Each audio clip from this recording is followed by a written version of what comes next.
This is Urdizzle. Welcome back to episode 6 of my Zero to Hero series.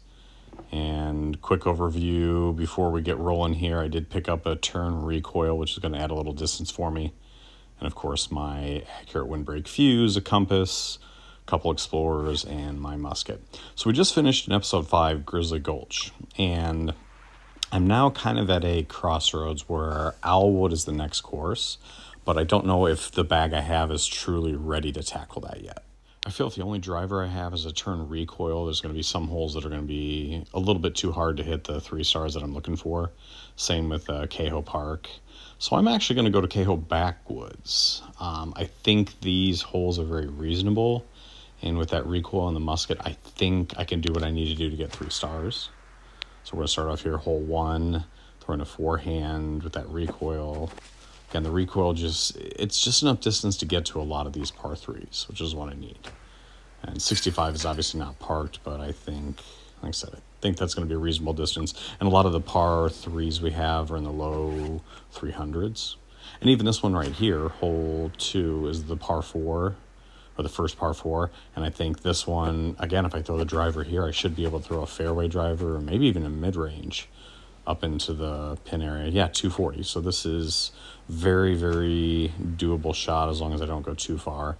And I'm not worried about leaving it too short because I do have my accurate windbreak fuse.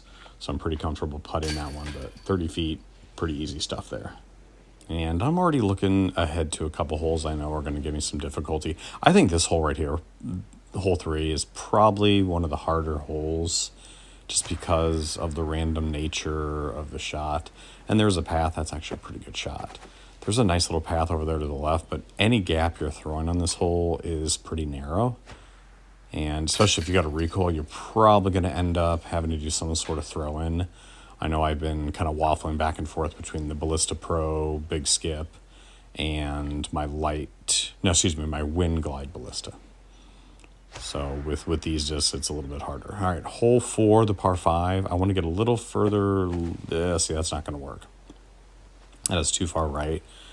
Now I've got these trees in play. I wanted to be probably another 50, 60 feet left of this. So I'm going to have to do something, maybe a high forehand. We're just trying to get some distance. And I don't need to get it another 300 feet.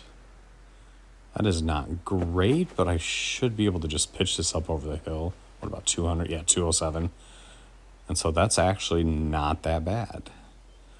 Not the eagle I was looking for, but I could probably get an eagle with a recoil, but I don't need to. And I'd have to have 2 perfect shots, essentially. So I'm not really too worried about that. Birdie will do for now. Hopefully I don't have to restart. All right, hole 5, even with my normal bag, I will normally throw a musket. So the only difference is the musket I have is not an accurate one. So as long as I get it through that first gap, I should be okay. And not quite as far as I wanted here, is 62 feet. So I think this will be my longest putt if I make it. Yeah. So normally I'll throw an accurate windbreak or an accurate glide musket, and I can get a little more skip down there, but we'll take that. So far, so good. Hole 6, this is not one I'm worried about. Just play it up over the wall. Don't get it buried in those bushes. That should be no problem. 49 feet. Now, the next 3 holes are the ones I'm kind of worried about. Hole 7 is quite a bit harder because it's that hard left cut once you get through this gap. And so I've got to play something. I'm probably going to play the recoil, but on a hyzer like this and hope it misses that tree, kick off the hill. Not on the tree. I think I can still putt it from there, though. Yeah, do I putt this or do I throw it? I'm going to putt it. It's downhill, 63 feet. Oh, I thought I left that a little high. So that was definitely one I was worried about. And we're cooking here. Straight birdies through first 7 holes.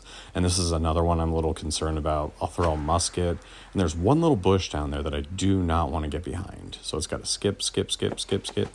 Further. Okay, just got past that bush. So I should be able to throw my recoil just up over the top of the hill. And if I can get it over the crest of the hill, that should be perfect. That'll slide right down there. No, the one tree. No. So we're We just set my longest putt with a 62 footer, and then we're going to go up to 65. Yes. Good stuff. That was, I know there's some other trees there, but that's that one big tree. I thought I was clear. So I should be able to birdie this one as well. And I think we're going to have our 3 stars. I forget if you have to shoot an 8 or a 9 under here. But just get this one down here. Usually you're within 150, 160. So that's 192. That's quite a bit further out than I wanted. And all I'm going to do, I'm going to play a compass forehand through here. Just that's the biggest gap. And just leave it a little short. Definitely don't want to go long. And I know that tree looks a little annoying, but that's not bad at all. Straddle to the side. And we got it. So 38 footer. Got it. All right. So I think that was a smart choice. Much easier than playing Owlwood. And yeah, so that was, so I did need all birdies to get that, but that's very reasonable. And there's the one we want, Ballista. And look at that beautiful Explorer. So we picked up 2 key discs that I think are going to help us tackle the courses coming up. So let's go to the bag and change them out. Definitely putting that Explorer in the bag because that's just, it's a useful disc. Damn, it's pretty. Love that orange. So the question is, what do we take out? Thinking. So I think what we're going to do is take out the Accurate Glide Explorer and put in the Accurate Windbreak. And then I don't really use the compass that much, so I think we're going to take that one out and put in the Ballista. Although I kind of want to see what this Ballista does. I don't throw a lot of rollers. Why don't we... So this is my recoil. I'm just going to take it to the driving range and see what it does. I mean, I've been throwing this round, so it was actually my first round with it. But I just want to see what it does. So nice turn, about 400 feet. What I want to do is I want to compare this one to what the Ballista does and see if the Ballista is even worth keeping in the bag. Because I just don't envision myself throwing a lot of rollers. Especially right now, I'm really just trying to get the 3 stars. And the next courses up are Owlwood, which I'm probably not going to be throwing a lot of rollers. And then Coyote Canyon and Kaho. So maybe Kaho, but for right now, I just don't envision throwing any rollers.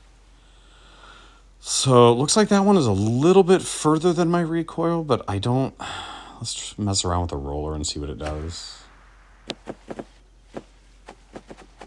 I mean, that's solid. I got to tweak that a little bit. I just don't know if I want that in the bag. I just don't know if I'll use it enough to warrant keeping it in there. So the question is, if I don't put the Ballista in there, do I keep it in there just as kind of a backup, or do I try to put the Accurate Glide Explorer back in? I don't know.